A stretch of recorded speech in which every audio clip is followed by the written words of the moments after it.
I got an email from somebody who said that a while ago their parents went on a camping trip with a group of people and they ran into something that would ultimately end up taking the lives of one of them. The story is crazy. I have to give a trigger warning. So in 2003, Sam had just gotten his driver's license and his parents had gotten him a car and he wanted to go on a trip with his car. So Sam is a triplet with a brother and a sister. So his brother, his sister, his girlfriend, and his two friends all decided that they wanted to go on a week-long camping trip. They're looking around, they find this really cheap cabin in like the middle of nowhere. And the guy who they rented the cabin from said that his mom had actually passed away in the house and told them that it was haunted. The owner of the cabin actually told him that this is why he gave him the cabin so cheap. But as the owner of the cabin is walking out of the cabin after he kind of shows them around, the owner mumbles something that only the sister hears. And he says something about running into them. The sister kind of just ignores this little comment. And the first day that they're there, everything goes normal. They have a campfire, they eat s'mores, they eat so many s'mores, they get sick, they're having a lot of fun. But when night rolled around, the trip took a bit of a turn. Everybody goes to sleep and Sam is sleeping and he wakes up in the middle of the night and he hears an elk screaming. And if you have ever heard an elk scream before, it is a pretty terrifying sound. This is what it sounds like.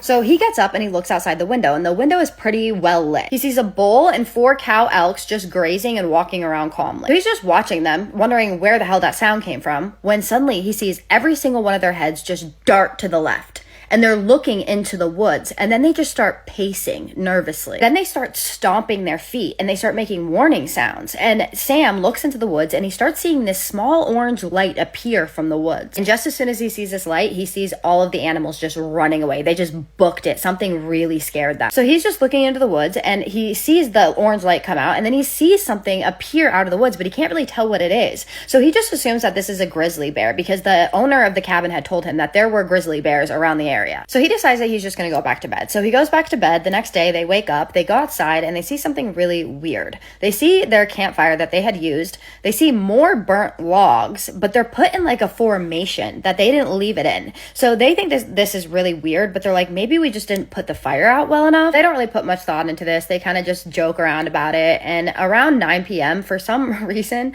they decide that they're going to go on a walk in the woods. So as they're walking into the woods, they see something. They see an owl, and there's something wrong with this owl. It can fly normally. Everything's fine with the way that it's moving, but it had burnt wings and it looked injured. But there's something weird about this wound. It looks kind of like a symbol. So they're like, okay, well, I mean, it could be a coincidence. You know, injuries can look weird sometimes. So they continue walking, and then they see a raccoon that is no longer with us, just laying there, and it also has the same symbol on it. They're looking at this raccoon like, what the hell is going on in these woods? When suddenly they hear this screaming sound, and it is like loud, and it's a man screaming, and then it stops, and it's followed by this bizarre sound that they couldn't really make out what it was. So at this point, they're scared. So they instantly run back to the cabin, and they're kind of talking to each other, and they're like, maybe we should just leave. Maybe this is not worth staying here. But then they're like, you know what? We paid for the week. We wanted to be here. This is supposed to be a fun trip. Like, let's just ignore everything that's happened. Let's stay. Huge mistake. Well, the next day they decide that they're going to grill burgers. So they go outside, and his brother, Sam's brother and sister, are grilling the burgers,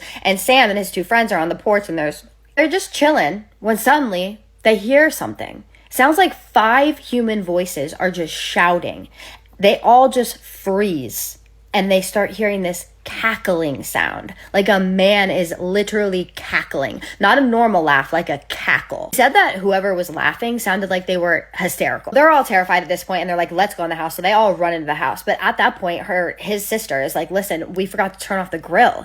And she's like, someone has to go outside and turn off the grill. And everybody's like, I'm not going out there. There's no way I'm going out there. So she's like, fine, I'll do it. So she decides that she's going to go outside and turn off the grill. So she goes outside, she turns off the grill or whatever she's doing. 15 minutes pass. She does not come back inside. So at this point, they decide they have to go outside and look for her. She's gone. No signs of her anywhere. She is gone. They looked for her all night long. They are searching everywhere. They cannot find her deep into the night. Till 7 a.m. They finally found her. She's covered in scratches and bruises. She has no idea what has happened to her. All she could say is that she just remembered running from something. That was the only thing that she remembered. Everything else blank. So they, for some reason, decide that they're going to stay one more night and then they're going to leave. And this again ended up being a huge mistake. Now, the sister was really sick. She was in bad shape. Like, she could not eat at all. She could not leave her bed. And they're just trying to take care of her, and they're just trying to kind of relax. But they keep hearing this shuffling sound coming from outside. And this is really irritating them. They have no idea what this is. So I'm going to give a big trigger warning for this next part, because this part is bad. So they decide that they're going to go outside for some reason, and they go outside and they see these people in black cloaks. Okay, I got to figure out some way to tell you guys this. Okay, they were burning what they heard screaming the night before, they're assuming, because they were burning the same type of thing that was screaming the night before, literally right in front of their eyes, but they're not sure if it's the same individual, and it had the same symbol on it as the animals did. It's right in front of them. And beside what they were burning was two more that they were getting ready to burn. So they are standing there in utter disbelief at what is happening, when one of the people in the cloaks turns and looks at them and then screams, "Look!" And someone picks up a very long, sharp object and starts running towards them. All the people in the cloaks start running towards them. They ran as fast as they could, and they get inside of the house, and when they get inside of the house, they're locking all the doors, and they begin trying to break the doors down. And then they set the house on fire. They're in the basement at this point, terrified, and his brother went to go grab their sister and all of her things, and goes down in the basement, and they're wondering what the hell they're gonna do, because the house is literally on fire and they have to get out of there, when one of them notices that there's a door in the basement to get outside. So they all run outside of that door, and they're running towards the car when the people see them, and they start chasing them. They catch up to them right as they get into the car door. They slam the car door shut, and these people are trying to smash down the windows, and they can't obviously do it. Everyone got in the car safely, and they all leave. The whole time these people are doing all of these things, they said that they were screeching like animals. Well, they all get home safely, but whatever happened to his sister in those woods, she only got progressively worse and ended up not making it eventually 5 months later. Unfortunately, Sam does blame himself for what happened to his sister, which is unfortunate because it's obviously not his fault. This is the story that I asked you guys yesterday if you wanted me to tell it, and you said that you did. Although this doesn't seem very paranormal, sometimes people are scarier than the paranormal, a lot of times. And I do feel like this is a little bit tied to the paranormal, because what do these type of people do, right? They worship. So all those symbols, all that stuff, like, what happened to his sister is my question. Did what happened to her happen because of physical injuries, or was it something else? That is the question that I have. You guys have any questions? Because I know this story is insane, but I'm wondering what you guys think of this story and what your questions. Drop them all below. Drop your comments, opinions, suggestions in the comments below. But as always, please be respectful, especially with stories like this. Okay?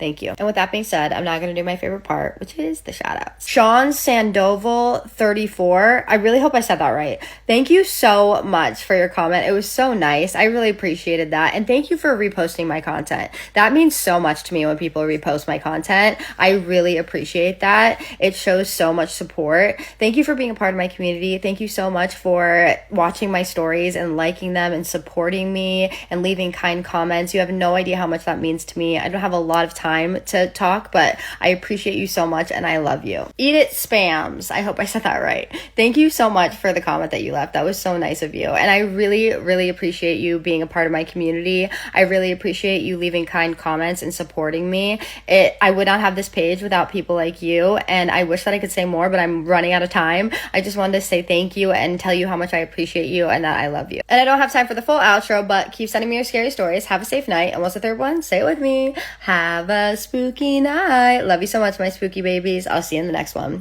Spooky kisses and haunted hugs.